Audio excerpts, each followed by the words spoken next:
शांताकारं भुजगशयनं पद्मनाभं सुरेशं विश्वाधारं गगनसदृशं मेघवर्णं शुभांगं लक्ष्मीकान्तं कमलनयनं योगिभिध्यानगम्यं वन्दे विष्णुं भवभयहरं सर्वलोकैकनाथं।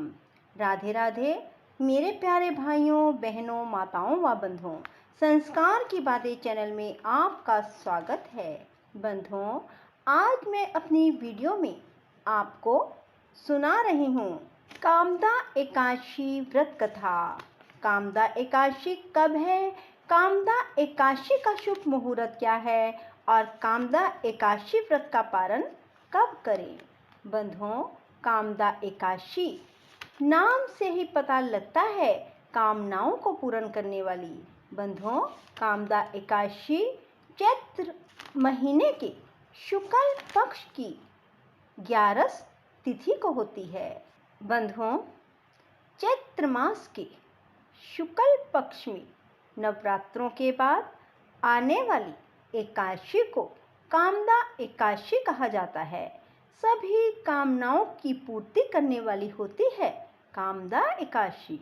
बंधुओं, इस दिन भगवान वासुदेव अर्थात वसुदेव के पुत्र श्री कृष्ण का पूजन किया जाता है और गरीबों को दान देने का बहुत अधिक महत्व है। बंधुओं, 2022 में कामदा एकादशी 12 अप्रैल मंगलवार को रहेगी। इस बार कामदा एकादशी को सर्वार्थ सिद्धि योग भी पड़ रहा है। बंधुओं, कामदा एकादशी को जो मनुष्य भी व्रत कर लेते हैं उसके सभी पाप नष्ट हो जाते हैं और मृत्यु के बाद उसे मोक्ष की प्राप्ति होती है। और कामदा एकादशी की कथा सुनने वाले और व्रत करने वालों के रुके हुए कार्यों में उन्हें सफलता प्राप्त होती है। बंधुओं, चैत्र शुक्ल पक्ष एकादशी का शुभ मुहूर्त 11:57 से 12:48 तक रहेगा और सर्वार्थ सिद्धि योग 5:59 से सुबह 8:35 तक रहेगा। बंधुओं, व्रत का पारण 13 अप्रैल बुधवार को किया जाएगा। बंधुओं, जो मनुष्य भी कामदा एकादशी व्रत की कथा को सुन लेते हैं और जो व्रत कर लेते हैं, भगवान उनकी सभी मनोकामनाएं शीघ्र पूरी कर देंगे। बंधुओं, यदि आपने YouTube चैनल संस्कार की बातें अब तक सब्सक्राइब नहीं किया तो जरूर करें और बेल आइकन दबाना ना भूलें ताकि आपको हमारी आने वाली सभी वीडियोस की जानकारी सबसे पहले हो सके। बोलो कृष्ण भगवान की जय हो, विष्णु भगवान की जय हो। पुलकित मन से भगवान श्री कृष्ण को कोटि कोटि नमस्कार करने के बाद धर्मराज युधिष्ठिर ने भगवान कृष्ण से प्रार्थना की, हे महाराज, अब मेरी इच्छा चैत्र मास के शुक्ल पक्ष की एकादशी के नाम, महात्म, पूजा विधान के बारे में विस्तार पूर्वक जानने की है। तब भगवान कृष्ण ने कहा, हे राजन, यही प्रश्न एक बार महाराज दिलीप ने महर्षि वशिष्ठ से पूछा था। तब वशिष्ठ जी ने जो कथा महाराज दिलीप को सुनाई वही मैं आपको सुनाता हूँ। बहुत समय पहले की बात है। रतनपुर नाम के एक नगर पर अनेक ऐश्वर्यों से युक्त पुंडरीक नाम का राजा राज्य करता था। रतनपुर नगर में अनेक अप्सरा, किन्नर तथा गंधर्व वास करते थे। उनमें ललित और ललिता नामक पति पत्नी भी थे। उन दोनों में अत्यंत स्नेह था। थोड़े समय के लिए भी अलग अलग होते ही वे दोनों अत्यंत व्याकुल हो जाते थे। एक समय पुंडरीक की सभा में अन्य गंधर्वों के सहित ललित भी गाना गा रहा था। गाते गाते उसको अपनी प्रियतमा ललिता का ध्यान आ गया। उससे ध्यान भंग हो गया और गायन का स्वरूप बिगड़ गया। ललित के मन का भाव जानकर करकोट नामक नाग ने पद भंग होने का कारण राजा से कह दिया। तब पुंडरीक ने क्रोधपूर्वक कहा कि तू मेरे सामने गाता हुआ अपनी स्त्री का स्मरण कर रहा है, अतः तू कच्चा मांस और मनुष्यों को खाने वाला राक्षस बनकर अपने किए कर्म का फल भोग। पुंडरीक के श्राप से ललित उसी समय विकराल राक्षस हो गया। उसका मुख अत्यंत भयंकर, नेत्र सूर्य और चंद्रमा की तरह प्रदीप्त और मुख से अग्नि निकलने लगी।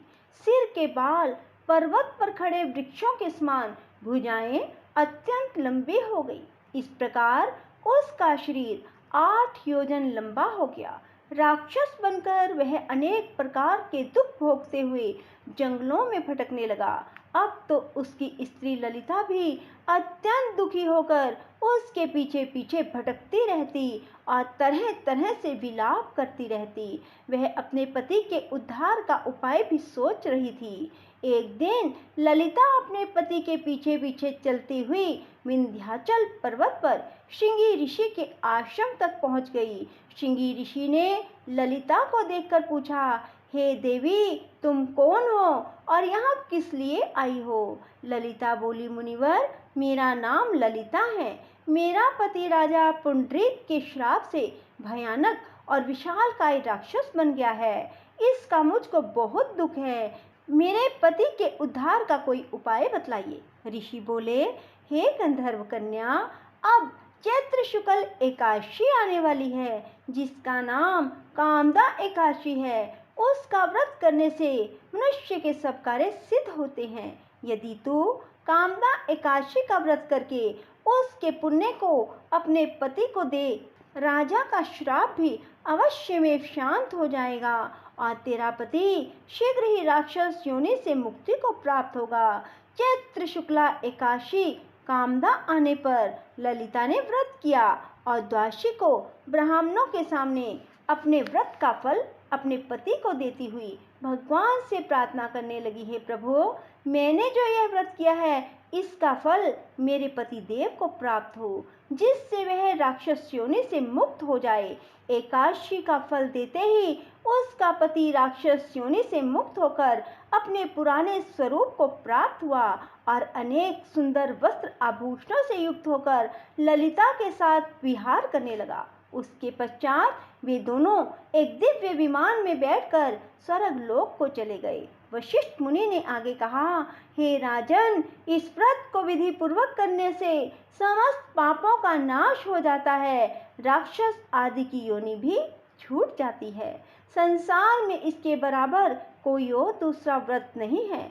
इसकी कथा पढ़ने या सुनने मात्र से ही वाजपेय यज्ञ का फल प्राप्त होता है। श्रीमन नारायण नारायण हरि हरि, श्रीमन नारायण नारायण हरि हरि, श्रीमन नारायण नारायण हरि हरि, श्रीमन नारायण नारायण हरि हरि, श्रीमन नारायण नारायण हरि हरि, श्रीमन नारायण नारायण हरि हरि, श्रीमन नारायण नारायण हरि हरि, श्रीमन नारायण नारायण हरि हरि, श्रीमन नारायण नारायण हरि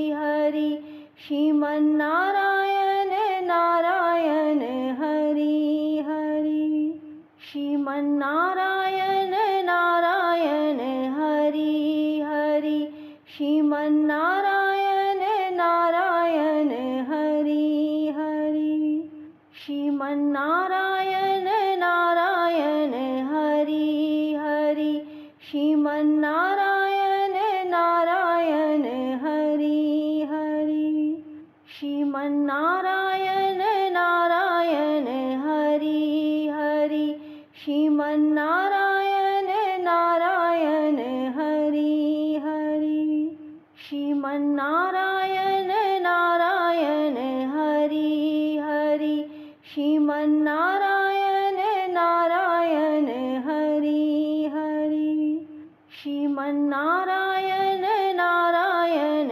हरि हरि, श्रीमन नारायण नारायण हरि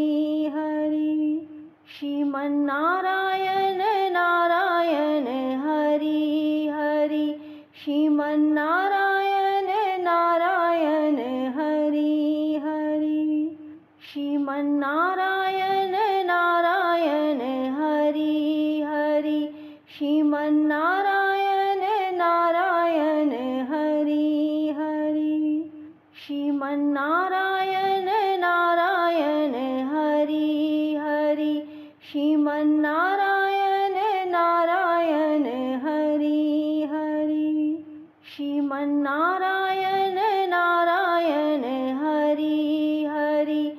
श्रीमन्नारायण नारायण हरि हरि।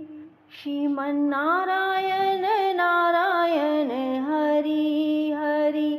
श्रीमन्नारायण नारायण हरि हरि। श्रीमन्नारायण नारायण हरि हरि।